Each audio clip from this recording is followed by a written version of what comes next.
T'es un escroc si tu fais ça. Tu peux pas laisser tomber. C'est interdit. Tu sais jamais qui y a dans la salle. Autant la personne qui vient te voir, c'est la seule fois qu'elle va au théâtre de l'année. Ça vaut 22 balles une place de théâtre. Paul Valy est un comédien originaire du sud de la France. Moi je me bats pour rester un enfant. C'est d'être admiratif de tout, tu vois. D'être admiratif de l'histoire que je raconte. D'aller chercher au plus loin du personnage ses failles. Ce qu'il aime, ce qu'il aime pas, ce qui le fait chier, ce qui le rend triste. Savoir exactement comment il fonctionne. Pour être le plus libre après sur le plateau. Après plusieurs années de formation, il enchaîne les rôles au théâtre et au cinéma, autant dans des courts que des longs métrages. Pourquoi l'auteur a écrit cette pièce? Pourquoi ce personnage existe? Donc qu'est-ce que ce personnage fout sur Terre? Donc qu'est-ce que ce personnage fout dans cette histoire? À quoi il sert? En juillet 2024, son dernier projet théâtral « Pourquoi j'ai jeté ma grand-mère dans le Vieux-Port » fait ses débuts au festival de Lédignan. Et là, quand t'enlèves ton casque et que tu sens le public, c'est fini, tu peux prendre le temps que t'as envie. Tout est simple, tout est limpide, et tout ce que tu vas dire va être compris. Mec, si c'est pas pour ça que tu fais ce métier. Aujourd'hui, je parle avec lui de son métier de comédien et de l'art de garder une âme d'enfant.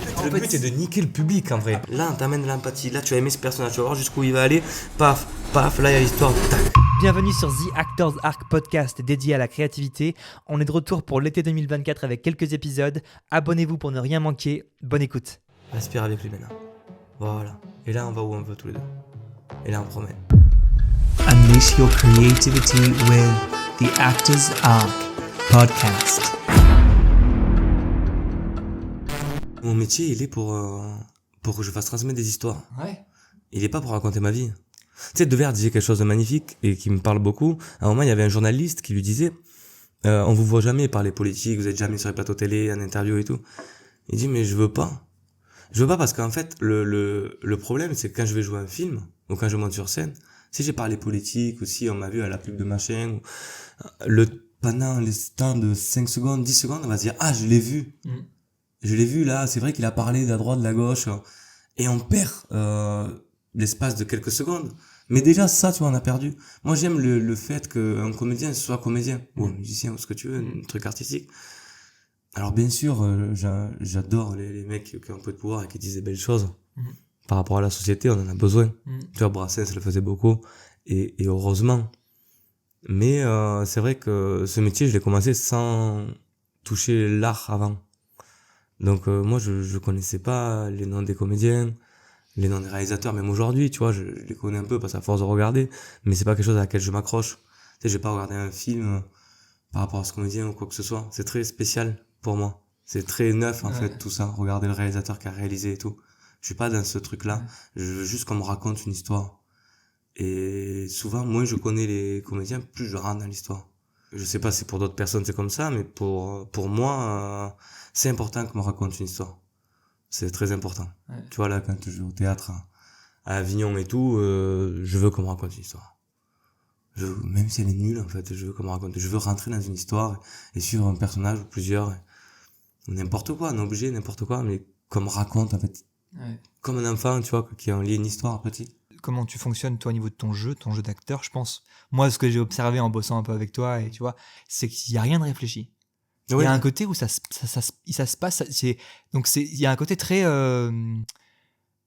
juste sensation, sentir, tu sens qu'il y a un truc qui se passe ou pas, mais tu cherches pas à comprendre, tu vois, toutes les couches la complexité ou essayer de mettre des mots ou quoi, il y a un truc assez brut, quoi. Parce que ça m'intéresse pas. Je comprends les gens, leur prisme, leur vision. Mais ça, c'est parce que j'ai des facultés là-dedans. Et tu vois, mon père là aussi. Cette façon-là de voir les gens. En vrai, c'est un parallèle avec le jeu aussi, tu vois, si tu fais instinctivement les choses, mais c'est ma vision, si tu comprends ton personnage et que tu fais instinctivement les choses, tu peux pas être faux. Si tu réfléchis à ton personnage à ce moment-là, ça vient qu'il se tourne à droite et tout. Le metteur en scène est là pour te dire tu vas à droite et tout. Après, toi, c'est avec ton personnage, essayer de trouver l'instinct pour qu'il aille à droite. Ouais. Et instinctivement, ce personnage, il va à droite pour quelque chose de précis. Si tu le fais juste comme ça, c'est faux. Et dans la vie, c'est pareil. Si moi, je te raconte une histoire, ça va être faux. Et j'ai pas envie d'être faux. Ça m'intéresse pas les gens faux. Tu sais, l'homme, il est fait pour regarder derrière le mur. Hein. On est là, on est curieux. Hein. Ouais. Donc, oui, on a envie de savoir ce qui se passe. On a envie de savoir ce qui se passe ailleurs, tu vois. Et on est tous comme ça, d'ailleurs. Bah oui, et heureusement. Ouais. Heureusement, Nathan, t'imagines sinon Comment on se ferait chier. Non, mais il faut savoir ce qui se passe ailleurs. Puis en plus, ça, pour savoir toi ce que tu veux. Ben oui. Et puis apprendre sur toi et sur le monde. Parce que si tu sais pas ce qui se passe ailleurs, comment tu peux savoir qui toi tu es? Bah oui, complètement. En fait, Tu c'est peux ça. Et d'ailleurs, ça sert à ça, de regarder des histoires. Bah oui. C'est en regardant des histoires qu'on se comprend soi-même. Ouais, je suis d'accord. Puisque c'est par ces personnages, c'est par ces situations, c'est par tous ces trucs qu'on voit. Ouais, on se dit, ok, moi je me place où par rapport à ça? Est-ce que je ouais. me connecte avec ça? Est-ce que je suis carrément différent de ça? Et on prend des valeurs de aussi. Ouais. Tu vois, en petit, mes films préférés, c'était Flubber. Flubber, c'est quoi Flubber? C'est le truc avec le. Avec la patte verte. Enfin, là, ce qui m'a, je me rappelle de Tu vois, quand j'étais petit, Incroyable. je regardais beaucoup ce film. Et tu vois, tous les personnages de Robbie Williams, c'est des gens bons. Ouais. Tu sais, c'est que des gens bons. Mm. Des gens gentils. C'est pour ça que j'aime beaucoup Ted Lasso. Mm. Et je pense que c'est des valeurs qui... Moi, ça me plaît d'être quelqu'un de gentil. Ouais. Ça me plaît énormément. Toi, tu fais comment pour te rester connecté à toi? C'est quoi ta. La famille. Ok. On en revient à La famille, ouais, parce que... En fait, on change pas, on évolue. Et la famille, elle évolue avec toi. Et moi, dès que je commence à me perdre un peu, c'est quand même fou parce que c'est des gens, quand j'ai besoin d'être rassuré sur mon jeu d'acteur ou quoi, quand ils viennent, un regard suffit. Moi, ce que je fais là aujourd'hui, c'est pour ce qui est en train de se passer. C'est pour que les gens kiffent voir une histoire. Et... Donc là, ça amène la fierté. Et là, eux, ouais, ils me reconnectent. Et au contraire, si un jour je me la pète et tout, je sais qu'ils sont là. Pour te dire, eh oh, Ouais. Coco. Ouais, je sais qu'ils me le diront. Ça d'ailleurs plus facilement que je suis bon, mais ils me diront plus facilement que je pars en couille. Mais ils me le diront. Et mes amis, bien sûr, je sais qu'ils me le diront. Là, je suis content parce que j'ai un projet qui me tient énormément à cœur et qui sortira et j'en suis persuadé qu'il sera ouf. Parce que il me parle, celui-là me parle. Et c'est hyper dur de faire des projets Qui te parle. qui te parlent. Ouais. Et j'ai envie d'arriver, tu vois, et C'est rare. d'être c'est fier d'un projet. Alors peut-être c'est que tu vois, je touche du bois, j'en sais rien. Peut-être ça marchera pas. Mais celui-là, j'y crois parce qu'en fait, moi, il me parle. Mais c'est ça, on s'en fiche que ça marchera pas. Ça marchera parce qu'il te parle. Ouais, et je sais et je suis persuadé que les gens qui viendront me voir, ça leur parlera aussi. C'est obligé qu'ils vont, ça va les toucher peut-être pas aux mêmes endroits que moi, mais ça va leur toucher. C'est obligé que ça va les toucher parce que c'est des vraies histoires. Puis tu trouves tes gens. Tu trouves les gens qui se connectent avec toi, qui Ouais. ont besoin d'un mec comme toi, Et tu vois, ça me fait pas peur parce que je sais exactement ce que ça va être. Alors que c'est pas moi qui le mets en scène, hein. Mais je sais exactement ce que ça va être. J'appelle tous les jours ma mère à jouer. Mais ça, je sais que tu le fais, ça, c'est incroyable ça. C'est obligatoire. Et je sais pas pourquoi ça par contre. Tu vois, ça m'émeut. Ouais. Parce que je sais qu'en fait, elle, quoi que je fasse, elle va m'aimer. Ouais. C'est fou ça. Oh, C'est fou la maman. Une maman, c'est dingue. C'est dingue une mère. C'est dingue. Tu vas me faire pleurer, frère. Mais non, mais c'est fou quand tu réfléchis. C'est fou les mères, les grands-mères. Tu te rends compte, ces gens, on est des animaux. Il faut penser qu'on est des animaux. Et voir les animaux et les mères. Il y en a des animaux où c'est les pères, mais nous, c'est les mères. Je suis désolé. Le père peut te le donner, bien sûr, c'est pas ça que je veux dire, mais avec tout ce qu'on nous a appris, toute la culture et tout, malheureusement, tu vois, ce serait bien que ce soit plus ouvert, mais moi, c'est la maman. Et je sais que quoi qu'il arrive, même si un jour elle vient me voir et que c'est mauvais, elle va trouver les mots justes pour me dire que c'était bien. Ouais. Et je sais qu'elle va pas me mentir. C'est ça qui est fou. Parce que des fois, t'as des gens, tu vois, par exemple, ça peut être ta copine ou ton copain ou quoi, qui va arriver à te dire, ouais, non, c'était bien, mais tu sens que c'est pas honnête. Ouais. Ta mère, elle est honnête, elle ment pas. Tu vois, on en revient sur le truc instinctif, en fait. Ta mère, elle est honnête, elle t'aime. Et tu vois, j'ai 2-3 exemples là, qui arrivent dans ma tête d'amis. Il y a quand même souvent une figure. Tu vois, une figure paternelle, une figure maternelle qui est arrivée dans leur vie. Peut-être pas forcément, ouais, leur mère biologique, leur Ouais. mère biologique, ouais. Bien sûr. Ou peut-être un film, hein. Ouais. Et c'est pour ça que c'est beau aussi, tu vois. C'est pour ça que c'est beau ce qu'on fait comme métier. Ouais. Ça, on sait pas. On sait jamais. Hein. Mm. C'est ce que je disais la dernière fois avec qui on jouait. Je leur disais, les gars, on a commencé à jouer, on était, tu vois, cette sensation où t'es pas dans le rythme. Et il te manque un peu d'énergie. Tu vois, ça arrive souvent. Et je voyais que plus ça allait, tu sens les comédiens qui ont envie, mais ça marche pas. Donc là, le but, c'est de se reconnecter à la situation, comme dans la vie, en fait. Tu sens que t'es triste et tout, reconnecte-toi à ton fil rouge de ta vie, à quoi tu sers. Tu vois, pourquoi t'es là, nom d'un chien, tu vois, tu sers à quoi, en fait. Et c'est pareil sur scène. Donc moi, j'arrive maintenant un peu plus à le faire sur cette pièce, parce que ça fait longtemps que je la fais. Donc j'arrive à me reconnecter, à reprendre un rythme, une énergie, et à pas faire les choses mécaniquement. Pas tout le temps, mais j'y arrive un peu, tu vois. J'ai appris à faire ça. Et je leur dis, il faut jamais, j'avais joué avec un comédien qui, lui, quand il faisait pas rire ou quoi au début, c'était une comédie, il s'en battait les couilles, il arrêtait de jouer. Mais tu sais jamais qui y a dans la salle. Autant la personne qui vient te voir, c'est la seule fois qu'elle va au théâtre de l'année. Ça vaut 22 balles une place de théâtre. Tu peux pas laisser tomber. Non. C'est interdit. C'est comme si t'étais cuisinier et tu te dis, ah putain, ma viande elle est avariée, bon c'est pas grave, je la fais cuire un peu. Non, c'est interdit mec, t'es un escroc si tu fais ça. Moi je veux pas être un escroc. Alors des fois je suis moins bon, mais malheureusement je te jure je donne tout le temps tout sur scène. Dans La chatte sur un toit brûlant, à la fin la mise en scène de Joël était magnifique, où il enlevait le casque, le personnage, et il parlait de son père. Tout le long de la pièce, un mec qui boit, et d'un coup on lui dit, sa femme lui dit à quoi tu penses, et il dit je pense au roi sur son royaume. Au roi qui regarde son royaume, qui contemple son royaume. Au roi qui est tellement loin déjà. Parce qu'il vient d'apprendre son père a un cancer, il est monté sur le toit pour regarder ses champs de coton. Et là, quand t'enlèves ton casque et que tu sens le public, c'est fini, tu peux prendre le temps que t'as envie. Tout est simple, tout est limpide, et tout ce que tu vas dire va être compris. Mec, si c'est pas pour ça que tu fais ce métier. C'est incroyable ce moment-là. Ouais, ça c'est dingue. Ça c'est dingue. Moi ça et le rire aussi d'arriver. Tu vois ça pendant longtemps, je trouvais ça pas. Je me disais ouais, tout le monde fait rire, tu vois. Tout le monde fait rire. Il suffit d'une rythmique et tout, Ouais. ça demande. Mais c'est plus de technique encore. Juste une petite pause pour vous dire que si vous aimez ce podcast, n'hésitez pas à vous abonner sur la plateforme où vous l'écoutez. C'est la meilleure manière de nous soutenir. On y retourne. Mais tu as ce côté, cette capacité à la fois avoir un corps et même dégager une énergie puissante, forte, tu vois, qu'on pourrait lier tu vois, à un rock, tu vois, à quelque chose de dense. Mais en même temps, tu as quelque chose qui est très fluide, qui est les émotions, quoi, quelque chose qui est...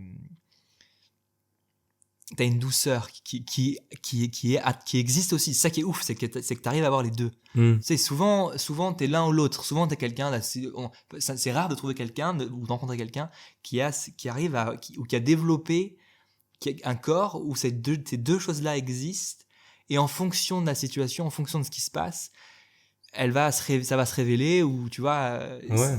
C'est quelque chose qui, je pense que qui existe par exemple chez un acteur comme Marlon Brando, Ouais.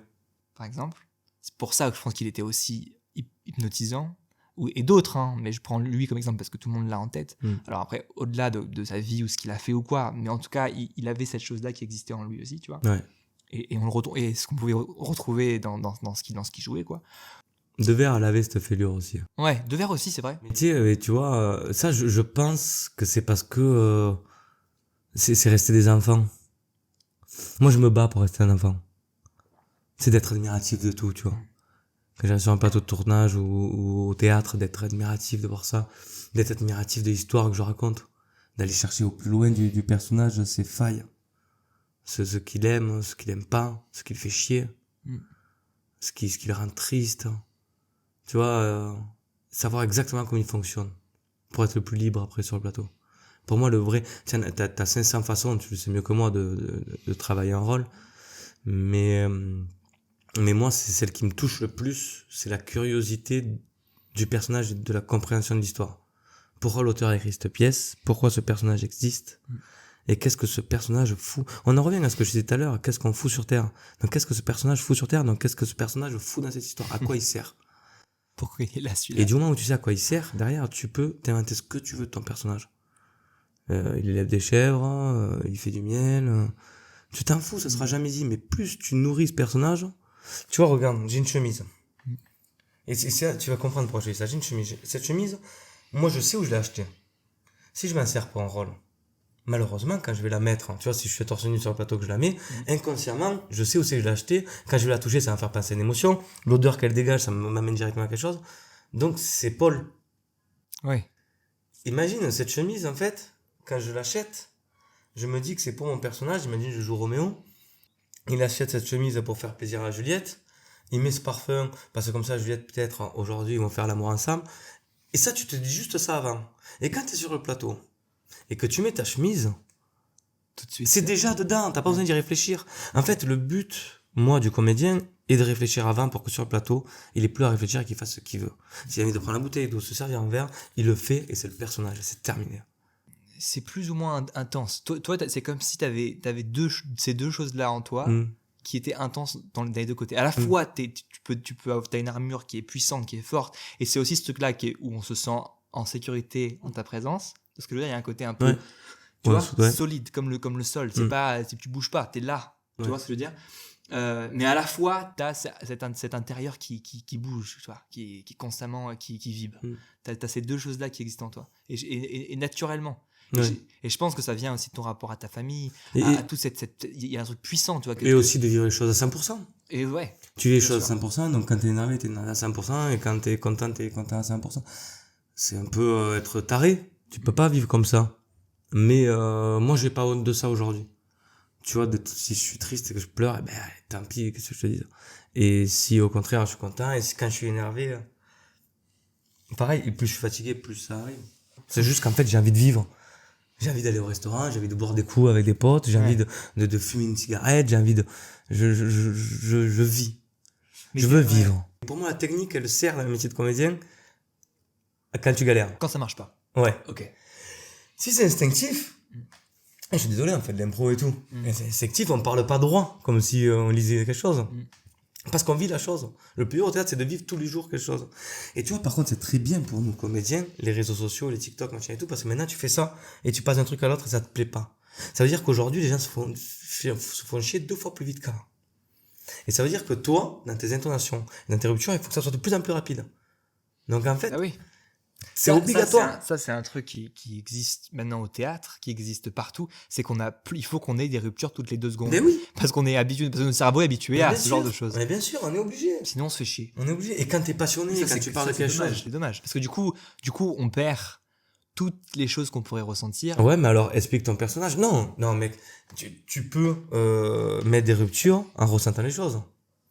Oui, non, bien sûr. Mais est-ce que, comme tu dis, par exemple, là, tu parlais de cette scène-là dans Ouais. sur un Oui, truc que brûlant. tu prennes ton temps, machin. Ouais. Oui, mais avant, ça arrive à la fin. Avant, t'as toute Oui. une histoire. Ok, ouais. Et justement, on aime ça. Ouais. En fait, le but est de niquer le public, en vrai. Même, tu vois, tu vois ce que je veux dire? Voilà, c'est de le niquer, de le dire, attends, mec, là, on t'amène de l'empathie. Là, tu as aimé ce personnage. Tu vas voir jusqu'où il va aller. Paf, paf, là, il y a l'histoire. Tac. Respire avec lui maintenant. Voilà. Et là, on va où on veut tous les deux. Et là, on promène. Et là, on Et s'amène. là, ça va prendre le temps. Et là, tu fais ce que tu veux. Donc, en gros, c'est juste que maintenant, là, t'es obligé au début, en tout cas au début, d'adapter à comment le cerveau humain fonctionne à cause de ces trucs-là. Et Mais oui. ensuite, dès que tu l'as chopé, Ouais. là, tu peux prendre le temps. Mais tu sais, Donc, si on a dit s'adapter, on oublie de s'adapter à. les plus grands auteurs d'histoire, Homère, machin, quand tu réfléchis, Molière, qu'est-ce que c'est tout le temps leur histoire, qu'est-ce qui se passe? Pourquoi tu t'aimes ces histoires-là? C'est parce qu'en fait, c'est mon avis, c'est pas une vérité absolue. Mais pour moi, il y a une distanciation qui est, très faible entre les personnages et ceux qui écoutent l'histoire. En fait, on s'identifie à ces personnages. Et du moment où tu t'identifies à ce personnage, du moment où t'aimes ou t'aimes pas ce personnage, tu vois, c'est parce que tu t'identifies que tu aimes ou que tu l'aimes pas, ça peut être les deux. Là, t'as envie de savoir ce qui va se passer, parce qu'on est curieux. Parce qu'on est curieux et parce qu'on est tous des enfants. Je suis désolé. Et tu vois, quand tu me dis, ouais, moi, tu vois, mes acteurs préférés, dans le regard, c'est des enfants. Et j'ai envie d'être comme ça. Et j'ai envie d'être un enfant qui découvre tous les jours. Ouais. Moi, il y a cette scène auquel je pense là que j'ai vue récemment, et ce moment où tu te mets à danser avec la musique là et à chanter. En fait, c'est con, mais cette scène-là, dans ce rôle-là, il y a ce côté un peu à la fois force et douceur. Mais exactement. Et c'est un personnage de verre. Et il est incroyable. Ce rôle t'allait parfaitement. Ouais, mais je pense que des rôles de verre où en fait, parce que je pense que t'as raison sur ce truc-là, tu vois, il faut savoir ce qu'on renvoie. Et je sais que moi, tu vois, je vais monter sur scène, on va avoir de l'empathie, souvent. Même si je joue un connard ou quoi, on peut vite avoir de l'empathie pour mon personnage. Et en fait, on le voit dur. Et d'un coup, mais il y a quelque chose qu'on aime bien chez lui. Tu vois, qu'est-ce qui se passe en fait? C'est quoi ce mec? Tu vois, pour revenir sur ça, je pense que peut-être aussi t'aimes ce que t'aimerais devenir. Tu vois? C'est ça, mais ouais. Je pense que c'est ça. Je pense que t'aimes ce que t'aimerais renvoyer. Si t'aimes quelque chose, t'as envie de faire pareil. Regarde, nous, quand on va voir des films ou des... Putain, j'aimerais jouer dans ce film, en fait. Pourquoi je suis pas dans ce film? Pourquoi je suis pas là? Pourquoi? Jouer ce personnage-là, dans cette situation. On est constamment en train de créer, mais pourquoi? Pourquoi? C'est quoi, comme tu dis, il y a un personnage existe dans une pièce, pourquoi? Toi, tu existes, pourquoi? Après, ça dépend. Moi, je sais. Est-ce que tu crées ton sens? Non, je pense qu'il faut se rendre compte à quoi on sert. Et du moment où tu sais ça, pour te reconnecter, c'est plus facile. Et pour être en paix avec toi-même, c'est plus facile. Moi, je sais. Aujourd'hui, ça peut changer peut-être. Mais aujourd'hui, je sais pourquoi je suis là et ce que je fais à l'entourage. Tu vois, ça, j'ai pas de problème avec ça et je le vis très bien. Et après, par rapport à l'art, il faut pas oublier que l'art, l'humain a une imagination débordante. Beaucoup plus importante qu'on ne le pense. Tu vois, je parlais avec un pote la dernière fois, il me disait par rapport à une pièce, de faire une lecture pour faire venir des pros, des producteurs. Et je dis, ouais, mais ça me fait un peu chier parce que moi, je vois vraiment tout ce qu'il y a dans la pièce. Et tu vois, je vais le faire, il y aura juste une lecture et je serai là sur le plateau en train de lire un machin. Je trouve pas ça très intéressant. Ouais. Il me dit, mais en fait, mec, t'es fou, quoi. Il m'a dit, moi, j'ai vu des meilleures lectures que des pièces. C'est l'imagination va tellement loin que tu vis quand on te dise un peu l'univers que toi, tu t'imagines plein de trucs dans la lecture. Et finalement, après, la mise en scène, t'as un truc fini. Donc, en fait, il y a un côté où... déjà, c'est pas que l'imaginaire du comédien, c'est le spectateur. Ouais, je pense que l'art est là pour faire réfléchir, ou pour amuser, ou pour... donner du sens, peut-être. Ouais, donner du sens, de faire ouvrir les yeux. Et il y a tellement de choses. En fait, il faut penser à pourquoi les gens... Attends, comment reformuler cette phrase? Ce qu'il y a de beau dans l'art, je parle de l'art que je connais, moi. Mais même le tableau aussi, la peinture, je trouve après pareil, la musique aussi. Moi, je pense qu'il faudrait créer les choses en disant, quand tu sors d'avoir vu cette pièce de théâtre, comment tu veux que le public soit? Ouais. Qu'est-ce que tu veux? T'as une intention. Est-ce que tu veux qu'il se sente libéré? Est-ce que tu veux qu'il se sente triste? Est-ce que tu veux que ça lui remémore des souvenirs? Est-ce que tu veux qu'il soit en questionnement? Je trouve ça hyper intéressant. Parce que là, au moins, ton art, tu sais à quoi il sert. Et pour moi, il y a quelque chose que tu peux pas mentir, c'est que du moment où t'es vrai, du moment où le tableau que le peintre va peindre, il va mettre de l'émotion va arriver. Du moment où le chanteur va chanter et avoir une émotion, l'émotion, c'est quelque chose de vibratoire. C'est quelque chose que tout le monde ressent. Moi, je le sens sur le plateau quand je suis là. Sur le moment, je suis sûr et certain, pas tout le monde, parce que tout le monde n'est pas touché à la même émotion que moi, mais qu'on le veuille ou non, on sent quelque chose qui il se passe quelque chose. Il se passe forcément quelque chose. Et ça, tu vois, moi, j'aime cet art pour ça. Parce que, en fait, je suis là pour transmettre des émotions, raconter des histoires pour que les gens redeviennent des enfants. Parce qu'on aime tous ces histoires. Non, mais alors, il y a ça, et puis, tu vois, pour en revenir au sens, en fin de compte, on se raconte des histoires. On a besoin d'histoires. Mais je pense que c'est obligatoire. Je sais pas si ça te fait pareil, toi, quand t'es avec tes grands-parents et qu'ils te racontent l'histoire, comment tes parents se sont rencontrés, ou quand ton père est arrivé avec ta mère pour la première fois. Mais moi, ça m'intéresse toujours, ça. Ou comment c'était pendant la guerre. Et tu sais, souvent, quand c'est ta famille, en fait, t'en parles pas parce qu'il y a une certaine pudeur par rapport à ça. Mais il y a plein de choses, moi, des fois, que j'apprends parce que je pose des questions à mon grand-père et j'apprends des trucs de fou. Tu te rends pas compte et je pense que tu les aimes encore plus parce que tu te dis, putain, ah ouais, ok, il a vécu ça. Tu vois, mon grand-père qui me raconte, parce qu'il venait d'avoir 2 enfants, il avait pas une thune, il était en mobilette et il partait avec son escabeau sur sa mobilette pour aller peindre. Mais en fait, je suis désolé, mais... Tu le vois, le truc. Mais ouais, tu le vois. Je l'imagine. Ouais. Mais tu vois, ça te donne aussi ça donne du sens à qui tu es aujourd'hui, parce que tu vois, t'as accès par ton imaginaire, à travers ces histoires, à un passé que t'as... Exactement. Auquel t'étais petit. Et c'est exactement ce que je veux transmettre là. C'était The Actors Arc Podcast. Vous pouvez suivre Paul Valley sur Instagram @PaulValley pour rester informé de son actualité. N'hésitez pas à suivre @The Actors Arc sur tous les réseaux. Merci d'avoir écouté et à très vite pour le prochain épisode.